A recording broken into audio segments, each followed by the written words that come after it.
Chapter 28. Only Charlie left. Which room shall it be next? Said Mr. Wonka as he turned away and darted into the elevator. Come on, hurry up. We must get going. And how many children are there left now? Little Charlie looked at Grandpa Joe, and Grandpa Joe looked back at little Charlie. But Mr. Wonka, Grandpa Joe called after him, there's only Charlie left now. Mr. Wonka swung round and stared at Charlie. There was a silence. Charlie stood there holding tightly onto Grandpa Joe's hand.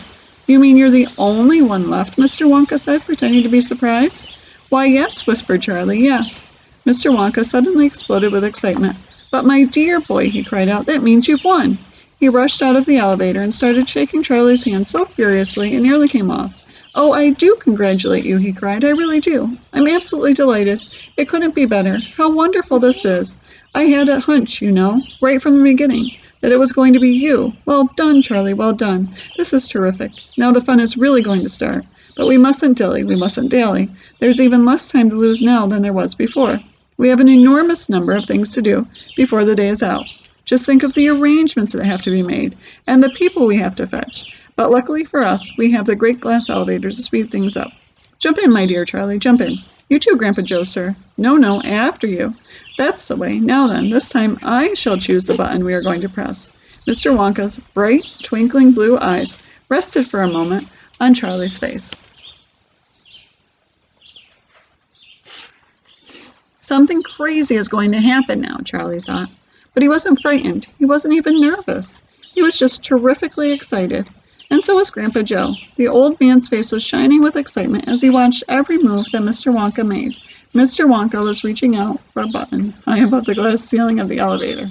Charlie and Grandpa Joe both craned their necks to read what it said on the little label beside the button. It said, up and out. Up and out, thought Charlie. What sort of a room is that? Mr. Wonka pressed the button. The glass doors closed. Hold on, cried Mr. Wonka. Then wham! The elevator shot straight up like a rocket. Yippee! Shouted Grandpa Joe. Charlie was clinging to Grandpa Joe's legs, and Mr. Wonka was holding on to a strap from the ceiling, and up they went, up, straight up this time, with no twistings or turnings, and Charlie could hear the whistling of the air outside as the elevator went faster and faster. Yippee! Shouted Grandpa Joe again. Yippee! Here we go! Faster! Cried Mr. Wonka, hanging the wall of the elevator with his hand. Faster, faster! If we don't go any faster than this, we shall never get through. Through what? Shouted Grandpa Joe. What have we got to get through? Aha! Cried Mr. Wonka. You wait and see. I've been longing to press this button for years, but I've never done it until now. I was tempted many times. Oh, yes, I was tempted, but I couldn't bear the thought of making a great big hole in the roof of the factory. Here we go, boys, up and out. But you don't mean, shouted Grandpa Joe, you don't really mean that this elevator... Oh, yes, I do, answered Mr. Wonka. You wait and see, up and out. But... It's made of glass, shouted Grandpa Joe. It'll break into 1,000,000 pieces.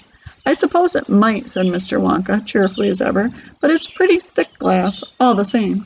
The elevator rushed on, going up and up and up, faster and faster and faster, and then suddenly, crash! The most tremendous noise of splintering wood and broken tiles came from directly above their heads, and Grandpa Joe shouted, Help! It's the end! We're done for! And Mr. Wonka said, No, we're not. We're through. We're out.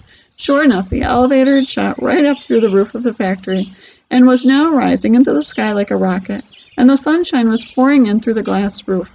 In 5 seconds, they were 1,000 feet up in the sky. The elevator's gone mad, shouted Grandpa Joe. Have no fear, my dear sir, said Mr. Wonka calmly, and he pressed another button. The elevator stopped. It stopped, and it hung in midair, hovering like a helicopter, hovering over the factory and over the very town itself, which lay spread out below them like a picture postcard. Looking down through the glass floor on which he was standing, Charlie could see the small, far-away houses and the streets and the snow that lay thickly over everything. It was an eerie and frightening feeling to be standing on the clear glass high up in the sky. It made you feel that you weren't standing on anything at all. Are we all right? Cried Grandpa Joe. How does this thing stay up? Candy power, said Mr. Wonka. 1,000,000 candy power. Oh, look, he cried, pointing down. There go the other children. They're returning home. I told you they'd all come out in the wash.